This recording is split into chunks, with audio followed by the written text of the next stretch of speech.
Hello and welcome to the Daily Mill for Wednesday, 28th December 2022. Today's Millwall news, we have more information about player leaving. Yes, on the heels of yesterday's news that Isaac Lofty has been encouraged to leave in January, with two League Two clubs having bids accepted. We now have this from southwarknews.co.uk. Young Millwall defender set for January exit, Hayden Muller has struggled to break into the Lions first team since making his championship debut in 2020, and it looks like Millwall are allowing him to leave one way or another. So what is that about? Does that mean we're gonna have players coming in? Are we trying to free up some wages? Who knows? So let's read this and see what's going on. So Millwall defender Hayden Muller will be allowed to leave the club in the January window. Muller, 20, has made 3 cameo appearances in the Championship for the Lions since the start of the 2019-20 campaign, as well as one outing in the Carabao Cup 2 seasons ago. He was sent out on loan to Scottish Premiership side St Johnstone last season, where he played 12 times in all competitions before being recalled by manager Gary Rowett in January. However, News then understands that Millwall will listen to both loan and permanent offers for Muller in the January transfer window in an attempt to build up his match minutes or allow him to develop his career elsewhere. The centre-back has been included in the matchday squad just once this season, remaining as an unused substitute in Mill's 2-0 defeat away to Sheffield United back in August. He has been a regular for clubs under 21s so far this campaign. He's set to leave the Denners alongside Isaac Lofty, who was on the verge of joining a League Two club on a permanent deal.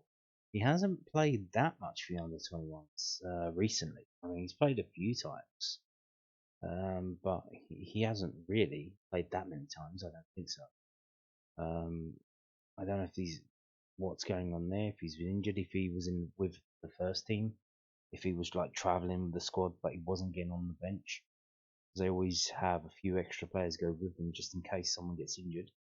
I don't know if he was one of those, so they wouldn't let him play for the under-21s.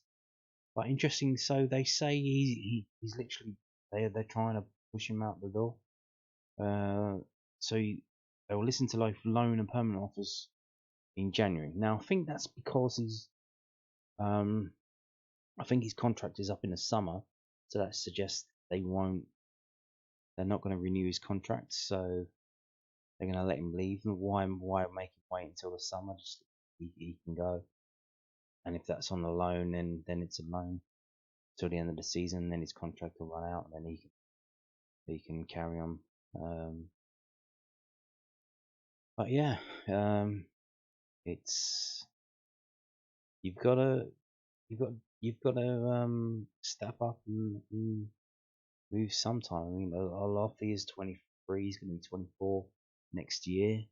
Muller's only 20, so a lot earlier than Isaac Alofi, but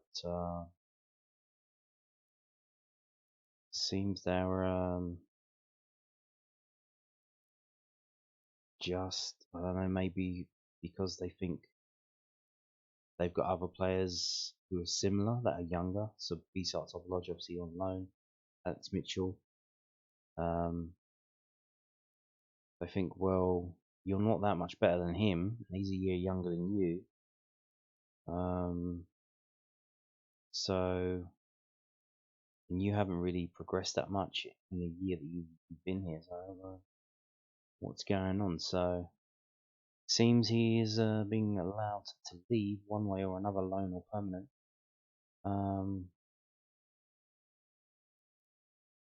And I guess fair enough, I suppose, but that's how it goes. That's how it goes.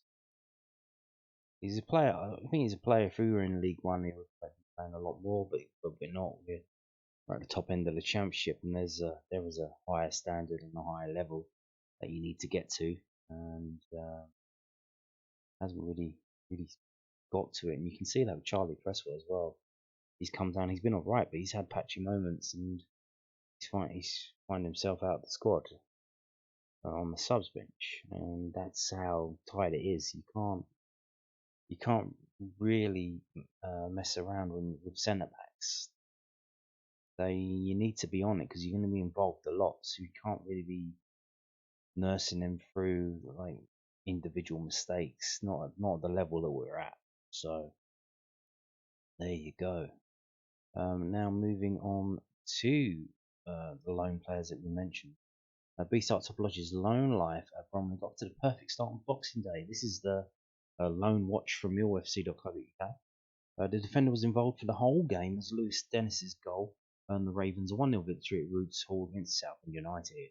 Elsewhere, however, there were defeats for Sha'Mar Lawson and Alex Mitchell. Lawson was introduced as the 34th minute substitute in Essex as Maidstone United defeated 1-0 against Dagenham and Redbridge in the Vanarama National League, whilst Mitchell played the final 28 minutes of St Johnstone's 4-1 loss at Celtic, despite the Saints shipping forward the centre-back and take heart from keeping a clean sheet during his time on the pitch at Celtic Park. And here are the next games coming up, and obviously Alex Mitchell, St Johnstone versus Hearts on Wednesday night. That's obviously today, and I'm filming the video after that's been played, and I can tell you they got beat. And weirdly, I don't know why. Yet again, so Alex Mitchell was on the substitutes bench, and he came on in the 25th minute, which is kind of weird. I think maybe the formation was wrong, so they brought on Alex Mitchell to fix that. Kind of weird, but you can see he came on, he hit the bar, and he got a yellow card. He got 6.61 rating for coming off the bench. He came on for Melker Hallberg, so you can see he definitely got a massive rating higher than the player that he replaced, which is good. Which is obviously a good thing to do. In terms of his defensive work, where are we? So he didn't really do that much in terms of tackling. He got 6 clearances and 1 block shot. So there you go. But that was a result today. And in terms of so the next game's up, Besart Topalloj Bromley home game on New Year's Day, 3 p.m. kickoff. Return fixture against Southend United. Sha'Mar Lawson again, return fixture against Redbridge, home game on Monday the 2nd. Monday the 2nd against that's obviously Bank Holiday Monday. Kick off 3 p.m. So there you go. That's the loan players in action. And so now let's move to this Billy Mitchell interview. This is from londonnewsonline.co.uk.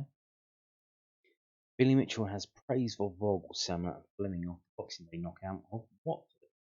Billy Mitchell labelled Andres Vogelsammer one of the best finishers at the club after the German scored his first goal in the 2-0 away win against Watford on Boxing Day.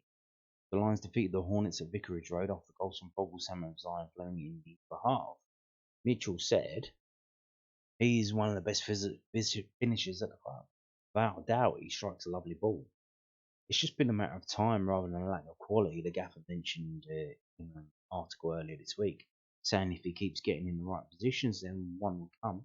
And that's exactly what happened today. He was unlucky not to get 1 or 2 more as well. Since the World Cup break, the Lions had picked up 1.6 available prior to the match. Mitchell said, "It was a perfect way to stop the rot, really, wasn't it? Not the best results in the last 2 games, after having quite high hopes coming back from the World Cup break. That was the perfect way to put it right. It wasn't as easy as an easy Boxing Day fixture away to Watford. We knew what we had to do in order to try and get a result, and we executed it pretty much to perfection. We knew that we had their number in some sense, but on the other hand, we knew they'll probably come out fighting a little bit more because they had a point to prove after last time. We didn't want to get turned over in the same way today. From the first kick of the game, we were on top of them. They didn't really know how to handle it. It's something they've worked on for the second goal, aim for that back post with a load of pace. Everyone running across the face of goal, and if someone gets a touch, great, but if they don't, it's going in anyway, and that's exactly what happened. Zion's been incredible. He's a sort of talisman That's stating the obvious. We wouldn't be where we are without him. I'm really happy for him. I didn't really know what was going on for the red card. I was more focused on the ball coming into the box, and then I turned it around and saw the ref draw the red card. I was just pleased that we had a goal already at that point because of thinking we'll find it really tough trying to break down 10 men. The fact that we could dictate the game from then on without worrying about having to score was a good thing. At times we could have potentially used the ball a little bit better and found the extra man and made the game a little bit easier for ourselves, but we got the job done in the end, so that's all right. Romain Esse came on for the final few minutes of the match to make his championship debut, and Mitchell said he's deserved it. He's been phenomenal in training. He's a really great lad, great attitude, unbelievable technical ability, and he's shown all of us what he's about in training recently. So I'm really, really pleased for him. There are many ways to do it to break into the first team. He's got all of the characteristics to be an exceptional player. I really hope for his sake and for our sake he gets a few more minutes. Indeed. Well done, Romain Esse. So, if you're going to the game tomorrow, there is a game tomorrow. I don't know if you knew that. But yeah, it's Thursday. I don't know if you knew that because Christmas and then New Year and then this week in between, nobody knows what the hell's going on, what day it is, whether you're supposed to be at work or what. But it's all over the shop, isn't it? But it's Wednesday today. Thursday tomorrow. We're playing on Thursday. It's a night game against Bristol City at home. And a reminder, calendar for next year, 2023. It's got all the dates on there, all of them. Charity calendar from Achtung Millwall podcast. If you don't like ordering things online, or you can't do that, if you are going to the game tomorrow, you go around the back to the blue bus, CBO end. That's round the right hand side, around that way. There's a Lions Food Hub stand where they get collections, and they should be selling these calendars. They're being put in envelopes, and there's going to be might be a postcard as well, I think. And it's £10 for this calendar, and that's all that money that they raise is going to the Lions Food Hub. So, yeah, there you go. At tomorrow's game, there's going to be a few there. Pick it up if you want one, and if you can't get to the game tomorrow, or you want to order it online, you can order it online. You go to millwallsupportersclub.co.uk, you go to the store button, and then you can order Acton Mill calendar 2023, 12 quid to cover postage. And this is what you get. You get a calendar with one page for every month of the year, and a squad picture to go with it, and some notes on the side of that about what that is about. So there you go, charity calendar, and well done. All the money going to the Lions Food Hub, so get involved with that. Get yourselves a calendar, and you're also helping someone else. So it's a win-win. Win for you and a win for them. Now, talking about tomorrow's game against Bristol City, it is available on Sky Sports Red Button. If you don't want to go, you can't get down there, or you've already paid for your Sky and you want to get value for your money, it's on the Sky Sports Red Button. And if you don't have Sky but you still want to watch it, it will be available on Millwall TV for the usual £10 match fee, match pass. Just got to get on the Millwall website and order it through there, and you should be able to get it. So, and that is I believe in the UK and worldwide as well. Now, injury news ahead of tomorrow's game. Brought to us from londonnewsonline.co.uk. Gary Rowett is expected to have a fully fit Millwall squad inside the next 2 weeks. The Lions are back in action at home against Bristol City tomorrow. Callum Styles looks set to be back available to the Millwall boss for the club's final action of 2022. The Barnsley loanee picked up the problem against Sunderland at the start of the month. Striker Ben Kofobi was back on the bench for the 2-0 win at Watford on Boxing Day. We're probably a week to 10 days away from having a clean bill of health, Rowett told the South London Press. And we know that then causes me some nice problems. We could have easily used Bennett in the closing stages of the Watford game, but I just felt as though it was early for him not to be on the bench, and I didn't want to take that risk if it wasn't necessary. He'll have a few more training days to get up to speed, which will do him a lot of good, even though he would have been desperate to get on that weekend. How many training days can they have though? Surely, because you got the Watford game on the Monday. Surely you'd have the day off after the match on the Tuesday. So then they trained on Wednesday. Well, I guess maybe I think if you don't play, they make you come in. You only get the day off if you play, including if you come on as a sub. But if you don't play, if you're an unused sub, I think they make you come in train on the Tuesday, so you don't get the day off. I think that's how it works. I'm not too sure. So maybe he did train on Tuesday, trained on Wednesday, but the players who played obviously probably only trained on Wednesday, and then they've got the game on Thursday. And then they'll have Friday off, train on the Saturday, play on the Sunday against Rotherham. I don't know. Stylesy will be back available. That'll be a positive. He's been training and we've been holding him back. Scotty's still unwell, but he did a little bit of light training yesterday. Probably not in a position to join in yet. Lenny's training, but again, a bit of caution with him. It's because he needs a bit more training exposure. Benny's making good progress, but ended up with a little calf strain from training on the hard pitches. That's ruled him out for 2 or 3 games. I'd imagine the FA Cup game he will be back available, maybe before then, but we're quite close to the games. So yeah, there you go. The usual same old players. The new one is Scott Malone, who's injured. Well, he's not injured. He's unwell. He's got a bit of the flu or whatever that's going around. So I don't know if you want him in training. I would probably tell him to steer clear because you don't want it spreading around. But he's been in light training, maybe on his own at home. I don't know. But, we'll see. So we'll see what happens to the what team gets picked tomorrow against Bristol City. One thing that I'm worried about is Rowett, because the team played so well against Watford that he's going to go, well, let's do the same players and do the same thing again. And it's not the same. It's a home game. It's not an away game, and it's a different team. It's a different team that plays a different way. And I think because we've got 3 games in 6 days or 7 days or whatever it is, you're going to need to change it up.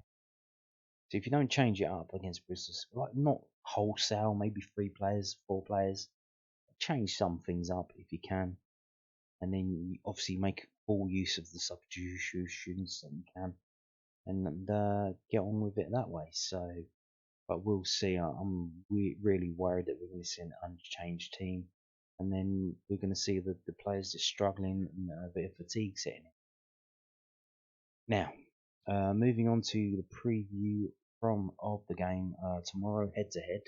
Historical record of probably one of the teams that we've played most. I would imagine we played these the most games against Bristol City in our history. One of them, because we've been in the same leagues a lot. I think joined the football league around about the same time.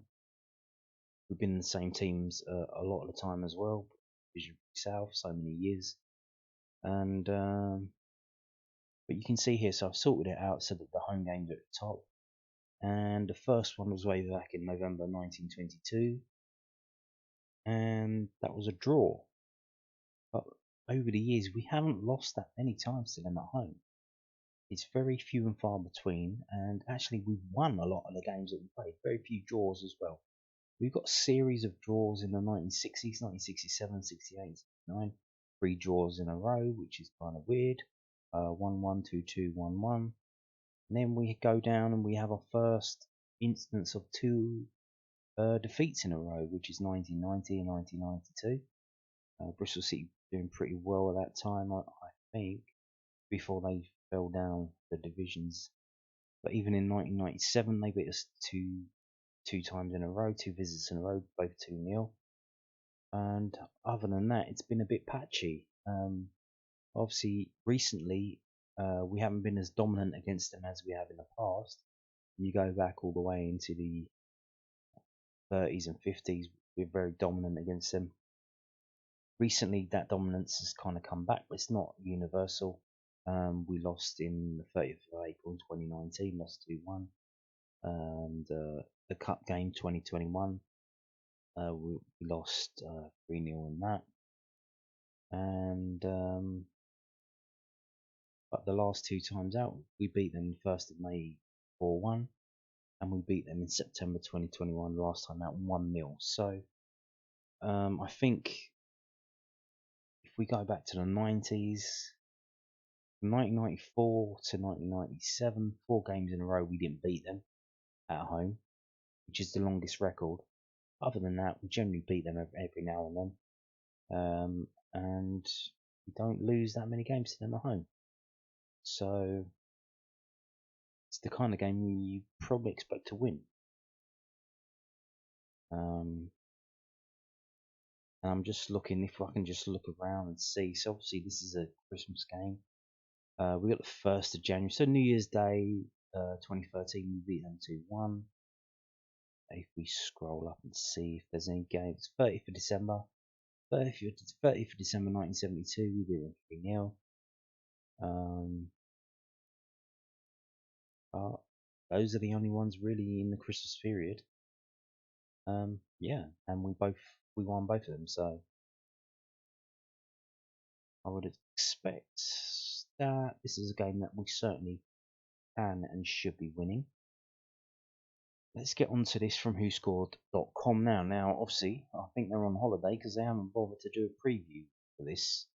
Well, they've done this head-to-head kind of situation, but they haven't done a written preview and prediction. So we're just going to have a look at the stats. So what we've got here at the top, the last 6 matches at the Den, it's 3 wins for us, 1 draw and 2 defeats. One of those was the cup game where we rested a lot of players. So let's chuck that out and not really bother about that. And the other one was at the end of the season, 30th of April in 2019. So again, can we really count that? Not many goals actually, even though we've got a game where there's a 4-1 win and a 3-0 win. 9 goals for Millwall and 7 goals for Bristol City. Interesting. So here we are at the moment in the table. We are 6th and they are 18th, but obviously the league is quite close this year, and that's only an 8-point difference. And we've won 10, drawn 5, lost 8. They've won 7, drawn 6, lost 11. So the 3 extra defeats has produced a difference of 12 places in the league. So let's look at the home table. We are 5th in the home table. 7 wins, 2 draws, 2 defeats. Interestingly though, those 2 draws were our last 2 home games. Yeah, Wigan and Hull. 17 goals scored, 8 goals conceded. Yeah, you can see here on the right hand side, the last 2 games at home were 2 draws, and we haven't lost a game at home in our last 6 games. So how's that for home form? And you can see Bristol City. If we go to away games, because we want to see them away, then they're as bad as way as we are. So even though we had that amazing win at Watford, that's only bumped us up a couple of places in the away table. We've got 12 points away from home, 3 wins, 3 draws, and 6 defeats. They've got a game in hand on us in away games, which is the game now. So if they lose to us, they'll be as bad as us in the league away from home.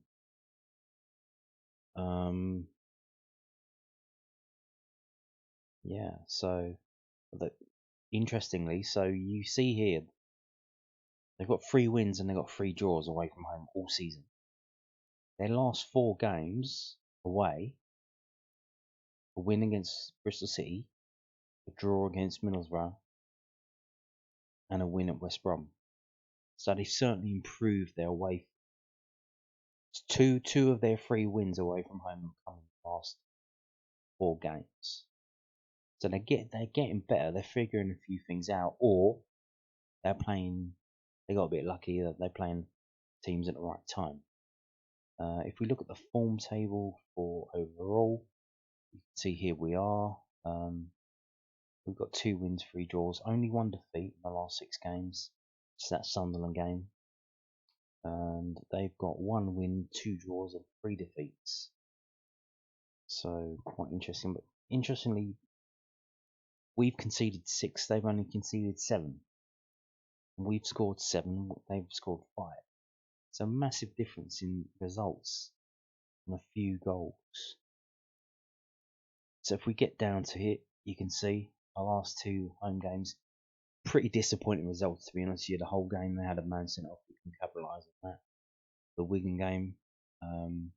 If you look at the dates there, so 10th for the 12th, and then 5th the 11th. So in the month, we've had two games at home in the month.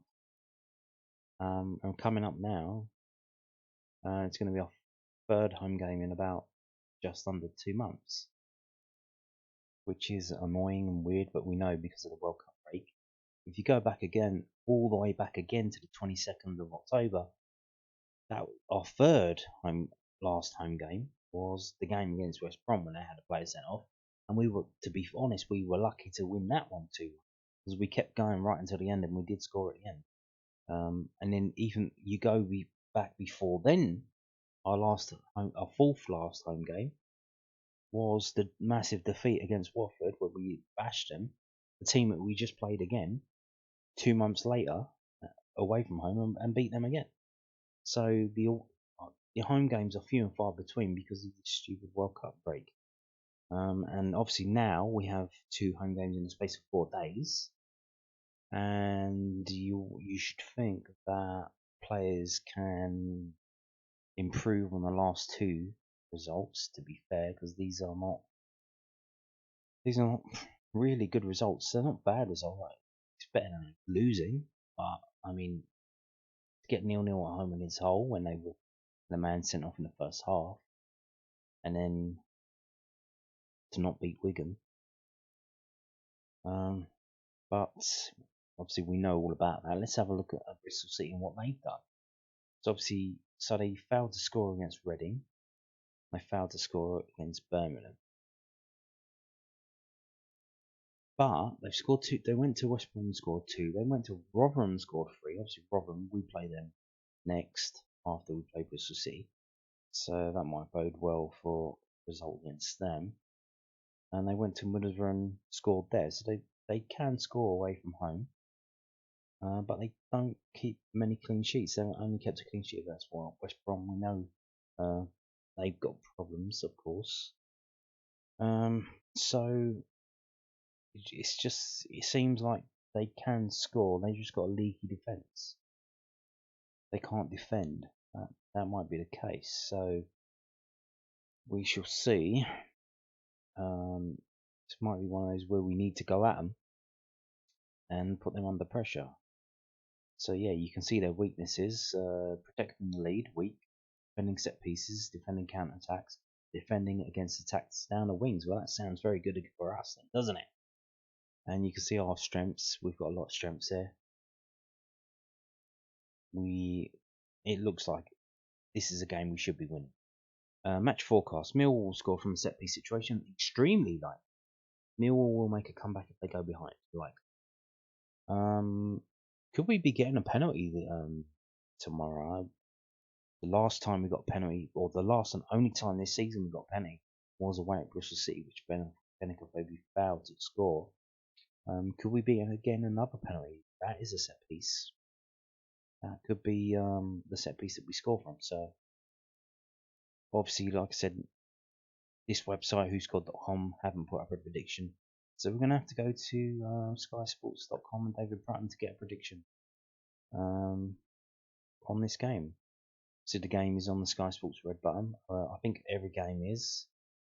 If you wanna, there are multiple kickoffs. This game, QPR kicks off at 6. There's a game that kicks off at 8, and our game kicks off at 7:45. You could watch a few different games at the same time if you wanted to do that. There's some games on Friday. So there you go. Where are we? So we're all the way at the bottom. David Pratton predicts Millwall 2, Bristol City 1. Which is interesting, yeah. Like I said, Bristol City know how to score. It's just they can't defend. They can't really keep a clean sheet especially against a team that's got their shit organised.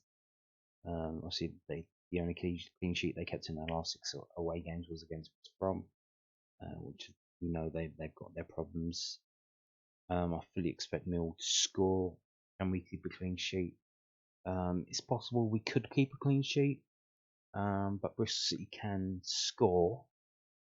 I'm probably going to say I'm going to predict 3-0 win to Millwall. I think it's going to be Millwall 3, Bristol City 0. That's what I say. I think we're going to keep the clean sheet. I think we're going to get goals as well. Yeah, maybe a few set piece goals tomorrow that we haven't had for a while yet. Yeah, 3-0 to Millwall. And on that note, thank you for watching, and